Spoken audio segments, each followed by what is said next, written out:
Ya, halo everyone. Pada video kali ini akan dipaparkan mengenai pembahasan latihan soal kimia kelas 12 PHB. Nah, di mana pada video ini akan dijelaskan mengenai latihan soal ya, pembahasannya nomor 1 sampai 15 terlebih dahulu. Untuk nomor 16 sampai 30 dan juga urean akan dipaparkan pada video selanjutnya agar video ini tidak terlalu panjang. Baik, untuk latihan soal PHB Kimia kelas 12, materinya adalah gugus fungsi dan juga benzena dan turunannya. Baik, langsung saja ke video pembahasannya. Oke, sebelum masuk ke pembahasannya, pada deskripsi box sudah saya sediakan link soal latihan PHB kelas 12. Nah, boleh silahkan kalian download soalnya, kemudian bisa dikerjakan terlebih dahulu, dan setelah dikerjakan, bisa melihat video pembahasan di sini, agar kalian bisa mengukur seberapa jauh pemahaman kalian dan juga bisa digunakan untuk persiapan PHB Kimia kelas 12. Oke, masuk pada pembahasan soal nomor 1. Nah, soalnya di sini adalah diberikan struktur senyawa sebagai berikut. CH3, CH, C2H5, kemudian CH-OH, CH, CH3 dua kali. Nah, pertanyaannya adalah menurut sistem IUPAC, nama senyawa tersebut adalah, nah dari senyawa ini kita diminta untuk menentukan nama IUPAC-nya.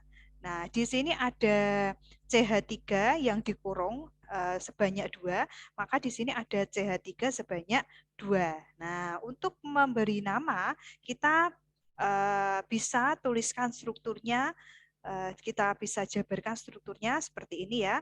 Nah, saya tuliskan, di mana paling kiri ini ada CH3, kemudian ini ya, nah CH, CH, nah kemudian ikatan yang ke bawah ini ada C2H5. Nah, C2H5 ini saya jabarkan ya, jadi C2, di sini CH3. Nah, kemudian yang tengah ini ya, di sini ada CH, kemudian ikatan ke atas ini ada OH, kemudian CH3 dan CH dan ada CH3 sebanyak 2. Nah, bagaimana ini menuliskan strukturnya? Kita bisa hitung tangannya dari C yang sebelah sini ya. Ini tangannya C baru 1, kemudian ini mengikat H berarti 2. Nah, otomatis CH3 ini terletak pada C yang sebelah sini. Nah, sehingga di sini kita tuliskan CH3, nah, ya. Nah, kemudian di sebelah sini kita tuliskan CH3. Nah, seperti ini ya. Setelah itu kita beri nomor, apakah dari kiri atau dari kanan atau dari bawah, kita cari yang paling panjang ya, dan yang terdekat dengan OH. Misalkan dari sebelah kanan ya, maka ini C nomor 1, C nomor 2, C nomor 3. Nah, misalkan dari sebelah bawah, dari bawah ya, 1, 2, 3, 4. Berarti lebih dekat dari sebelah kanan. Maka ini C nomor 1, ini C nomor 2, ini C nomor 3, nah ini C nomor 4, nah ini C nomor 5, dan ini C nomor 6. Nah, di sini ada cabang, nah ini ada cabang, dan ini adalah gugus fungsinya. Nah, gugus fungsinya alkohol ya, maka nanti penamaannya kita beri imbuhan pada kata belakangnya yaitu ol. Nah, di mana di sini ada cabang di nomor 2 dan nomor 4 ya. Maka kita tuliskan namanya di sini adalah 2,4. Nah, 2,4 dimetil ya, karena metilnya ada 2 ya, dimetil. Nah, kemudian gugus OH terletak pada C nomor 3. Nah, ini ya, nomor 3. Maka kita tuliskan di sini 3. Nah, jumlah rantai utama C-nya ada 6. Nah, ini ya, ada 6. Kalau 6 itu heksa ya. Nah, heksa tambahi ol, jadinya heksanol. Nah, jadi namanya adalah 2,4 dimetil 3 heksanol. Kita cari pada option A, B, C, D, E.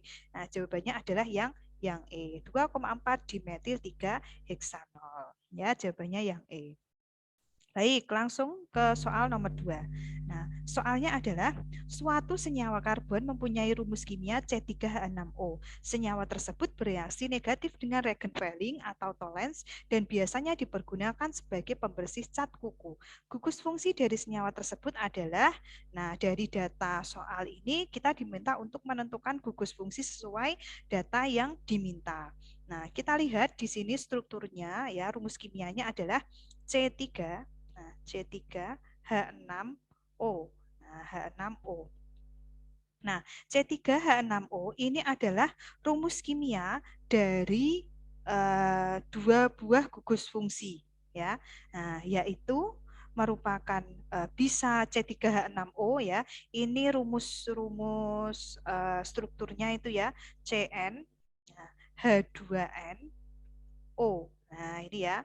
Nah, CnH2NO ini bisa aldehid ya, bisa aldehid, bisa keton. Ya, bisa keton. Tinggal data yang tertera di soal itu apa. Nah, ternyata senyawa tersebut bereaksi negatif negatif dengan Fehling. Nah, dari aldehid dan keton, yang mana yang bereaksi negatif dengan Fehling atau yang tidak bisa bereaksi dengan Fehling itu siapa? Aldehid apa keton? Nah, kalau aldehid ini akan bereaksi positif dengan Fehling maupun Tollens, sedangkan keton itu bereaksi negatif dengan Fehling dan Tollens. Maka jawabannya adalah yang keton. Nah, ini ya yang keton. Oke, nah keton itu gugus fungsinya apa? Kita lihat kita cari ya pada optionnya. Nah, gugus fungsi dari keton adalah CO. Nah, ini ya. Nah, berarti yang A ya. Ini gugus fungsinya adalah CO. Maka nomor 2 jawabannya adalah A. Gitu ya. Kemudian nomor 3. Nah, senyawa dengan rumus CH3, CH2, O, CH, CH3 dua kali dapat membentuk isomer fungsi dengan, nah ya, ini diminta menentukan isomer fungsi dari ini ya, apa senyawa yang ditampilkan. Nah, untuk menentukan isomer fungsinya, kita harus menentukan terlebih dahulu senyawa ini termasuk senyawa yang memiliki gugus fungsi apa. Nah, karena di sini ada gugus fungsi O, maka ini adalah gugus fungsi ether. Nah, di mana rumusnya ini untuk senyawa ini ya, nah, ether ya, ether ini R. Nah, C jumlahnya 5, nah, C-nya jumlahnya 5 ya, 1, 2, 3, 4, 5. Hanya jumlahnya adalah 12 dan O-nya jumlahnya 1. Nah, di sini kita harus ingat ya, ingat bahwa ya, isomer fungsi dari ether itu adalah apa? Alkohol ya, alkohol. Jadi ether itu berisomer gugus fungsi dengan alkohol ya. Isomer gugus fungsi itu ya, rumus kimianya itu sama ya, berarti sama-sama C5H2O, tetapi gugus fungsinya yang berbeda. Kalau ether gugus fungsinya O ya, kalau alkohol gugus fungsinya adalah OH, tapi memiliki jumlah C yang sama yaitu 5, H jumlah yang sama 12, O-nya jumlahnya 1. Nah, di sini di option ya. Nah, ini kita cari yang merupakan senyawa dari alkohol. Nah, dari alkohol dengan jumlah C sebanyak 5, H12 dan O-nya 1. Nah, dari A, B, C, D, E yang merupakan senyawa alkohol, kita cari dulu yang mana ini. Oh, ternyata yang belakangnya ada ol-nya. Nah, berarti yang ini ya, yang B. Nah, kita lihat kemudian ya, untuk 2 metil butanol, coba kita tuliskan di sini ya.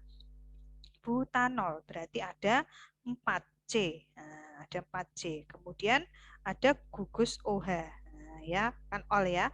Ada gugus metil di nomor 2 ya. 1 2 berarti di sini. Nah, CH3.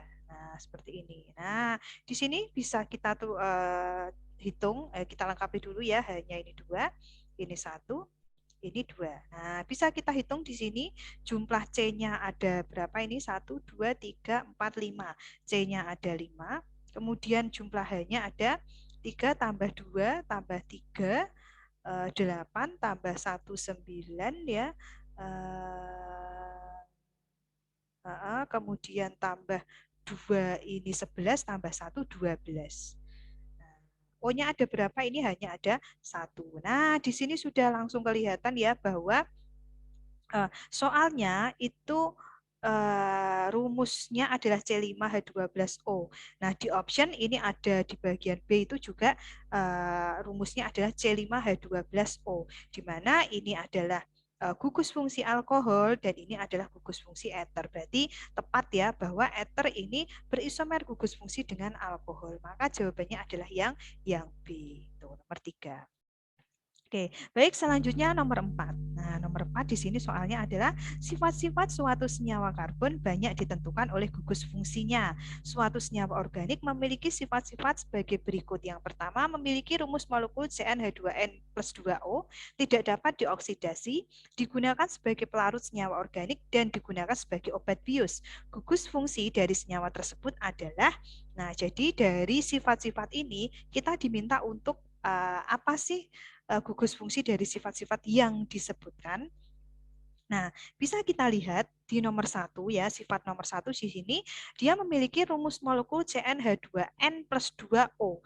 Nah, di sini untuk rumus tersebut ini ada 2 kemungkinan, yaitu senyawa yang memiliki gugus fungsi alkohol ya, alkohol atau OH ya, atau yang kedua adalah ether atau O.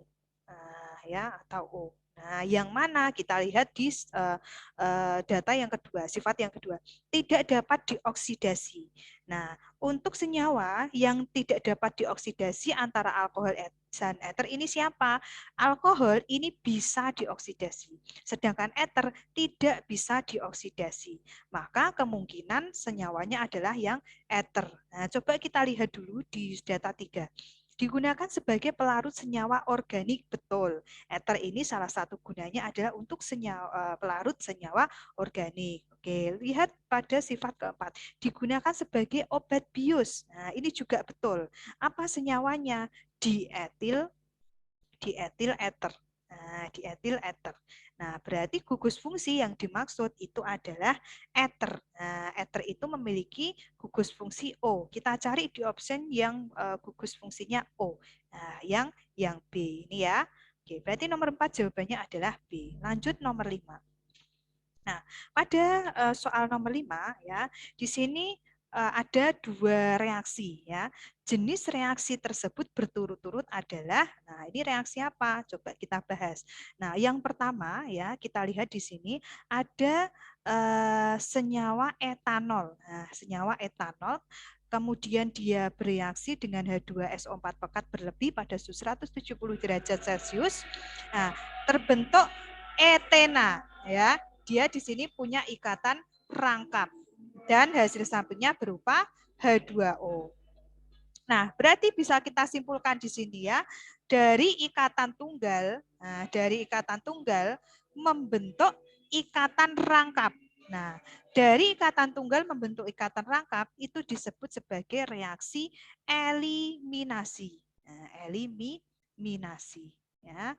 Nah, sedangkan pada soal nomor 2, reaksi nomor 2, ini dari etena bereaksi dengan H2O ya, membentuk etanol. Nah, berarti di sini bisa kita perhatikan dari ikatan rangkap membentuk ikatan tunggal. Hasilnya adalah ikatan tunggal. Berarti kebalikan dari reaksi eliminasi. Nah, dari rangkap menjadi tunggal itu reaksi disebut reaksi apa? Disebut reaksi adisi, yaitu pemecahan ikatan rangkap menjadi ikatan tunggal. Nah, jadi reaksinya adalah secara berturut-turut itu eliminasi dan adisi. Coba kita cari di option eliminasi dan adisi yang E. Itu ya, jawabannya adalah yang E untuk nomor 5. Lanjut nomor 6.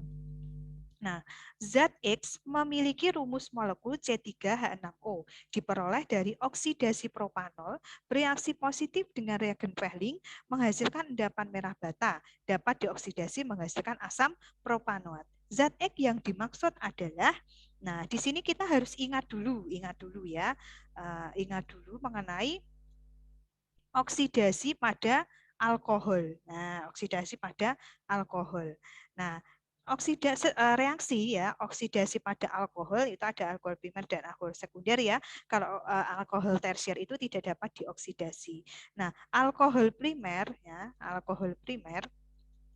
Nah, ketika dioksidasi akan menghasilkan primer ya. Ketika dioksidasi itu akan menghasilkan senyawa aldehid atau alkanal ya, alkanal. Nah, ketika dioksidasi lagi lebih lanjut akan menghasilkan asam alkanoat. Alkanoat. Nah, ya. Nah, di sini saya lengkapi ada dioksidasi ya, ini O. Nah, kemudian di sini juga O. Nah, begini ya. Nah, kita lihat datanya sekarang. Nah, zat X memiliki rumus C3H6O ya, diperoleh dari C3H6O ya ini ya. Nah, diperoleh dari oksidasi propanol. Nah, C3H6O, nah ini ya. Nah, ini kita bisa tentukan ya propanol. Jadi di sini saya tuliskan propanol ya, propanol tadi dioksidasi ya. Propanol nah, dioksidasi hasilnya adalah ZX. Nah, sebentar.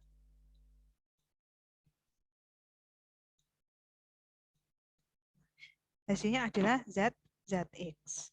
Nah, ZX-nya itu apa? ZX-nya itu adalah memiliki rumus C3H6O. Nah, C3H6O ini bisa alkanal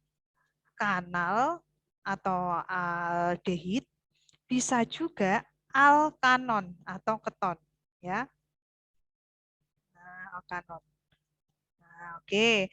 Kemudian kita lihat datanya bereaksi positif dengan reagen Fehling.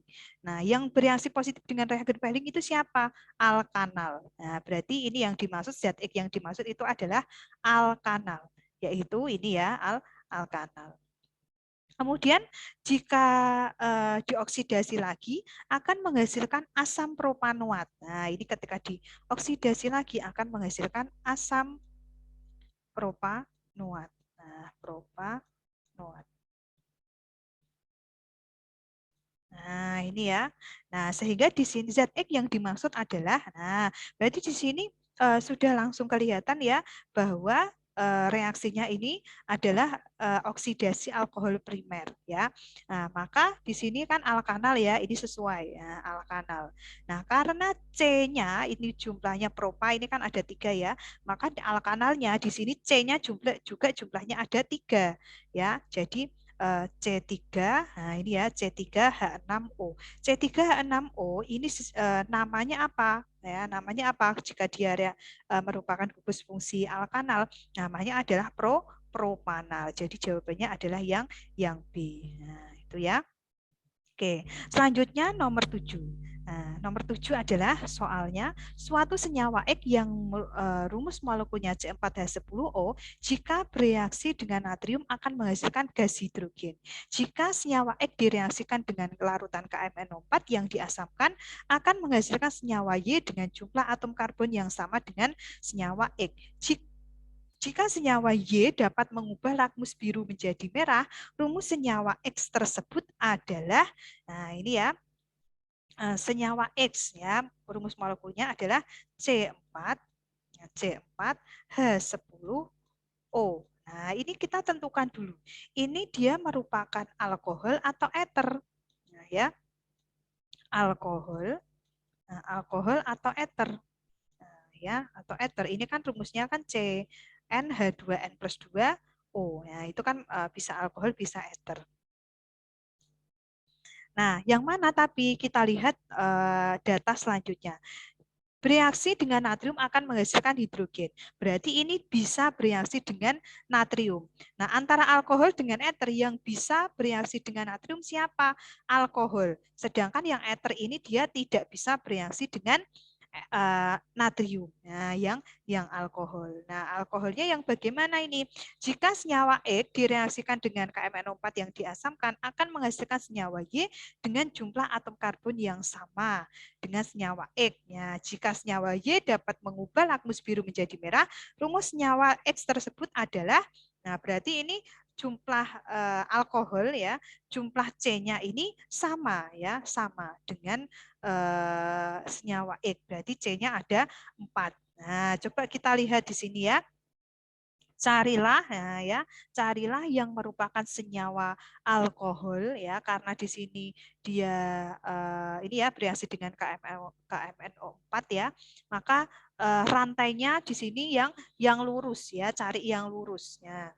Ya, atau disebut sebagai alkohol primer ya. Nah, A, B, C, D atau E, cari yang jumlah C-nya 4, memiliki gugus fungsi alkohol dan rantainya lurus. Coba yang A ini dia C-nya 3, berarti salah. Yang B C-nya 4, ada OH, alkohol, dan berarti yang B gitu ya. Sehingga nomor 7 jawabannya adalah yang B. Oke. Kemudian nomor 8. Nah, oksidasi senyawa A akan menghasilkan senyawa B. Oksidasi senyawa B akan menghasilkan senyawa C. Jika senyawa C adalah asam etanoat, maka senyawa A adalah, nah berarti di sini A ya, A dioksidasi akan menghasilkan senyawa B dan dioksidasi menghasilkan senyawa C. Nah, senyawa C-nya ini adalah asam etanoat. Nah, etanoat. Nah, kalau asam etanoat ya berarti di sini merupakan senyawa dengan gugus fungsi asam alkanoat. Alkanoat. Berarti ini bisa kita tentukan jika hasilnya adalah senyawa asam alkanoat, berarti di sini adalah senyawa alkanal atau aldehid. Ya. Nah, kalau hasilnya merupakan alkanal atau aldehid, ini adalah alkohol primer. Nah, itu ya, alkohol primer. Primer. Nah, ya dengan jumlah C yang sama. Nah, berarti di sini ya, di sini. Nah, kalau ini asam etanoat ada C sebanyak 2, berarti di sini ada C sebanyak 2 tetapi gugus fungsinya alkanal. Nah, berarti di sini etanal. Nah, etanal. Nah, kemudian pada senyawa A ini adalah alkohol primer ya, alkohol. Jumlah C-nya ada 2, berarti jika C-nya ada 2 dan punya gugus fungsi alkohol, berarti etanol. Nah, etanol. Yang ditanya itu apa tadi? Jika senyawa C, maka senyawa A. Nah, yang ditanya adalah senyawa A. Senyawa A ini adalah etanol. Berarti jawabannya adalah yang C, gitu ya. Oke, selanjutnya nomor 9. Nah, suatu senyawa karbon dengan rumus C3H8O direaksikan dengan asam etanoat. Ya, akan menghasilkan senyawa beraroma buah pir. Maka gugus fungsi tersebut adalah, nah berarti di sini kalau saya tuliskan ya, C3H8, C3H8O itu direaksikan dengan asam etanoat. Nah, ini reaksi apa ini? Nah, etanoat. Nah, menghasilkan senyawa yang beraroma buah pir. Nah, ini yang dari semua gugus fungsi yang memiliki sifat khas beraroma buah atau esen ya, itu adalah ester ya di sini ya, ester. Nah, ya, senyawa yang beraroma buah pir. Nah, ya, jadi ini senyawa beraroma buah pir. Nah, ini ya saya singkat ya, buah pir. Senyawa yang memiliki aroma buah pir itu adalah isopentil asetat. Ya, isopentil asetat. Nah, asetat ini untuk pengetahuan saja. Nah, sedangkan ya ini adalah reaksi pembuatan ester atau esterifikasi. Nah, di mana reaksi pembuatan ester itu bahannya ya. Nah, ini kan hasilnya kan ester, berarti kan reaksi pembuatan ester. Nah, di sini ini gugus fungsi yang dimaksud itu apa? Di sini apa? Gugus fungsinya itu apa? Nah, dari rumusnya C3H8O berarti ini rumusnya adalah CN H2N plus 2 kan gitu kan ya. Ini kan N-nya kan 3, ini kan 8 ya. Berarti 2 kali 3 ditambah 2 itu 8O. Nah, ini ya CnH2n plus 2O itu bisa alkohol. Nah, bisa alkohol, bisa eter. bisa eter. Tapi yang mana? Yang ditanya itu yang mana? Alkohol apa eter? Nah, dari reaksinya, ini pembuatan ester, reaksi pembuatan ester itu bahannya adalah alkohol. Ya, diingat ya, reaksi pembuatan ester itu bahannya adalah alkohol ditambah dengan asam alkanoat, ya, asam alkanoat, hasilnya, nah, hasilnya adalah ester. Nah, ini sesuai dengan data yang diminta di soal ya, reaksi pembuatan ester. Bahannya alkohol. Nah, berarti dari pilihan alkohol atau eter ini, berarti gugus fungsi yang diminta adalah alkohol. Nah, alkohol itu memiliki gugus fungsi OH. Jadi jawabannya adalah yang A. Oke, nomor 10. Nah, nomor 10 di sini ester soalnya ya, ester berbau sedap sehingga senyawa ester banyak digunakan untuk memberikan aroma buah pada makanan maupun minuman. Senyawa ester yang memberikan aroma buah pisang adalah, nah yang mana ini ya? Nah, kalau etil formiat. Nah, etil formiat ini aroma buah aroma rum ya. Aroma rum. Nah, kalau propil asetat ini beraroma pir. Nah, kalau isoamil asetat ya, atau bisa juga pentil asetat ini pisang. Nah, ya, pisang. Nah, oktil asetat ini jeruk. Nah, jeruk ya. Sedangkan metil butirat itu apel. Nah, di soal yang ditanyakan adalah pisang. Berarti jawabannya adalah yang C. Tuh. Baik, kemudian nomor 11, 12, dan 13. Nah, gambar berikut untuk menjawab soal nomor 12, 11, 12, dan 13. Nah, dari reaksinya ini ya, nama reaksi tersebut adalah, nah ini ya, ini suatu benzena mempunyai H, ya mempunyai H, dan di sini ada halogen. Nah, di mana di sini reaksinya ya dia akan bertukar posisi ya, Br akan bertukar posisi dengan H, H akan bertukar posisi dengan 1 Br di sini dan dihasilkan benzena dengan adanya gugus Br di sini. Nah, ini ya untuk bertukar posisi seperti ini adalah reaksi substitusi. Nah, jenis reaksi substitusinya itu apa? Karena reaksi yang digunakan itu adalah halogen, maka ini bernama reaksi halogenasi ya, halogenasi. Ya, jawabannya adalah nomor 11 yang A. Kemudian nomor 12, senyawa turunan benzena yang dihasilkan adalah apa namanya? Karena ini punya gugus Br, maka namanya adalah bromo dan ini adalah benzena. Tinggal kita gabungkan bromo benzena. Cari di option yang tertulis bromo benzena yang B. Nah, yang B jawabannya. Kemudian nomor 13, rumus kimia dari turunan benzena yang berfungsi sebagai pereaksi ya. Hati-hati di sini pereaksi. Nah, pereaksi di sini yang berperan sebagai pereaksi ini ya di antara ini dan juga ini. Nah, yang mana? Nah, kalau benzenanya ya berarti C6H H6 yang C. Kalau BR ini ada nggak BR? Nggak ada. Berarti yang C jawabannya.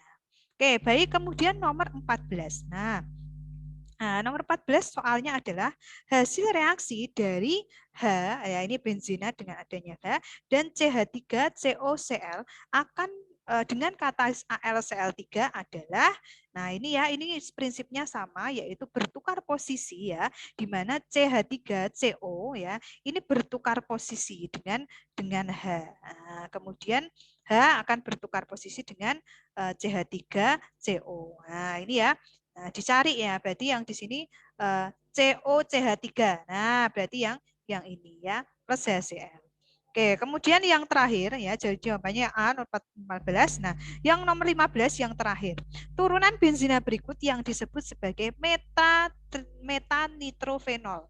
Nah, meta, posisi meta, ingat ini adalah posisi di mana substituen berada pada C nomor 1 dan C nomor 3. Nah, kemudian di sini ada nitro, nitro itu NO2 dan fenol, fenol itu OH ya. Nah, OH. Maka kita cari Ya, ini bukan meta, ini adalah orto. Ini bisa meta, tapi ini COOH, berarti salah. Yang C ini bukan posisi meta. Ini yang D ini bukan posisi meta. Yang E ini posisi meta, ya, ini posisi meta. Nah, ini ada NO2 sebagai nitro dan rantai induknya adalah fenol, ya, ada OH. Berarti ini meta nitrofenol. Berarti jawabannya yang E gitu ya. Baik, itu untuk pembahasan soal nomor 1 sampai 15 agar videonya tidak terlalu panjang, maka untuk nomor selanjutnya akan dipaparkan pada video selanjutnya. Nah, jika video ini bermanfaat, silakan kalian bisa bantu subscribe ya. Subscribe channel ini, yaitu channel Smart Kimia, agar tetap membuat video pembahasan, video pembelajaran mengenai kimia supaya bisa membantu teman-teman semua untuk memudahkan belajar kimia. Gitu ya. Baik, terima kasih ya bagi yang sudah subscribe channel Smart Kimia. Sampai bertemu di video selanjutnya. Bye-bye.